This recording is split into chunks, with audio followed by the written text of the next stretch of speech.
जी अस्सलाम वालेकुम दोस्तों, एवॉर्ड कहानी सां गॾु हिकु दफ़ो ॿीहर तव्हांजे साम्हूं हाज़िर आहियां। अॼु जंहिं एवॉर्ड जी मां तव्हांखे कहाणी ॿुधाईंदुसि उहो आहे ही एवॉर्ड जेको सिंधी शागिर्द सथ कराची यूनिवर्सिटी में हिकिड़ा ॾाढी सुठी ऑर्गेनाइज़ेशन आहे। हिननि जी पंहिंजी जीअं शागिर्दनि जी हिकिड़ी एसोसिएशन हूंदी आहे, सिंधी शागिर्द सथ एप्रिसिएशन एवॉर्ड 2016 में ही एवॉर्ड मूंखे ॾिनो वियो हुयो सिंधी शागिर्द सथ जे तरफ़ां। कराची यूनिवर्सिटी में ही जेके शागिर्द उते पढ़ंदा आहिनि ऐं शागिर्दनि जी फलाह बहबूद लाइ उन्हनि जी हेल्प करण जे लाइ हिकिड़ी उन्हनि नंढी ऑर्गेनाइज़ेशन ठाही आहे जेका असांजो दोस्त आहे ॾाढो सुठो, हाणे त सहाफ़ी बि आहे, इरफान आलमानी साहबु। उहे उतां जा उन्हनि जा उन वक़्तु सरवाण हुया, हाणे त कराची यूनिवर्सिटी पास आउट थी विया त वरी पोइ ॿिया दोस्त उते संभालनि था। सिंधी शागिर्द सथ जेका आहे इहे हर साल तक़रीबन सकाफ़ती ॾियारनि जा जेके आहिनि इहे प्रोग्राम कंदा आहिनि। कॾहिं जश्न लतीफ़ कंदा आहिनि, कॾहिं जीअं फेयरवेल पार्टी थींदी आहे शागिर्दनि जी पाण में। इहो हिकिड़े शादी हाल में कराची यूनिवर्सिटी जे साम्हूं जेके शादी हाल आहिनि उते करायो वियो हुयो, जंहिंमें असद कुरैशी साहब बि स्पेशली तौर ते आया, चीफ गेस्ट हुया हुते, ऐं असांजी बि उते परफॉर्मेंस बि हुई। मज़ो इहो थियो जो जेॾीमहिल असां ज़ाहिर शागिर्दनि चंदो करे पाण में ख़र्ची जेका हुनखे मिलंदी आहे, जेके असां ख़र्ची चवंदा आहियूं जेब ख़र्च, उन्हनि मां पैसा कठा करे हिकिड़ो प्रोग्राम कराईंदा आहिनि नंढो। ऐं असांखे ख़बर ई ज़ाहिर आहे त उहो शागिर्दनि सां ईअं ई माना हेल्प तौरु असां निकिरी वियासीं उते। अली गुल मला ऐं मां परफॉर्म बि कयोसीं, ॾाढो मज़ो आयो असांखे। सिंधी टोपी बि पारायूं, अजरक बि पारायूं, जीअं थींदो आहे हिकिड़ो ऑनर ॾियणो हूंदो आहे, आदर भाव करणो हूंदो आहे फ़नकारनि जो। त उते नौजवान जेके हुआ छोकिरा तोॾे छोकिरियूं ॾाढो एक्साइटेड हुया असांखे ॾिसी। ऐं असद कुरैशी साहब खे पहिरियों दफ़ो माना असांखे ईअं सम्झो ज़िंदा हालत में ॾिठो हूंदो, तक़रीबन टीवी ते ॾिसंदा आहिनि। सो ॾाढो ख़ुशि थिया ऐं असां सां ॾाढियूं सेल्फियूं वग़ैरह कढंदा आहियूं। ऐं जेॾीमहिल असां ॿाहिरि निकितासीं पोइ इरफान आलमानी साहब छॾणु आयो ॿाहिरि, त पोइ चए त यार ख़बर अथव असां फुकराई लॾो आहियूं, सभु शागिर्द आहियूं। असांखे बिल्कुलु भाउ का ॻाल्हि ई न आहे, अहिड़ी ॻाल्हि न आहे।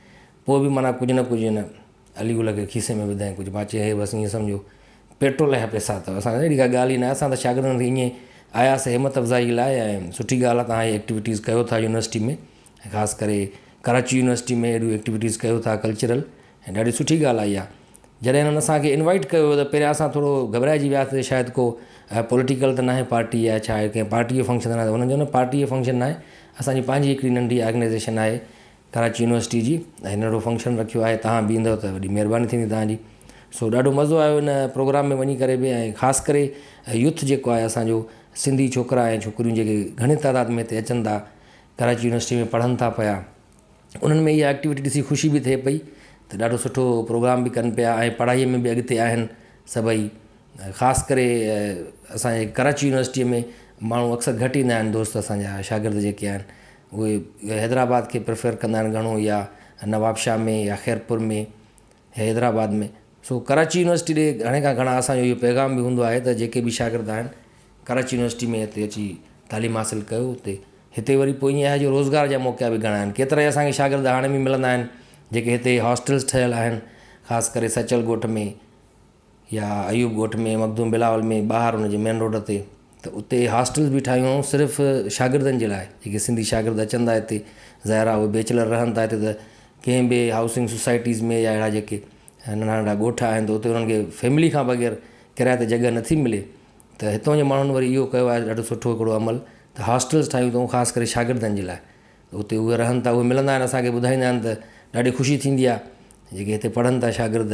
ऐं ख़ासि करे वरी जेके असांजा शागिर्द जेके आहिनि उहे असांजो टिपिकल टाक जेको हलंदो उहो ॾाढो शौक़ सां ॾिसंदा आहिनि। सभई डायलॉग उन्हनि खे उहे यादि हुया, असांखे फरमाइश बि कनि पिया हिन प्रोग्राम में जेको सिंधी शागिर्द सथ करायो हुयो 2016 में।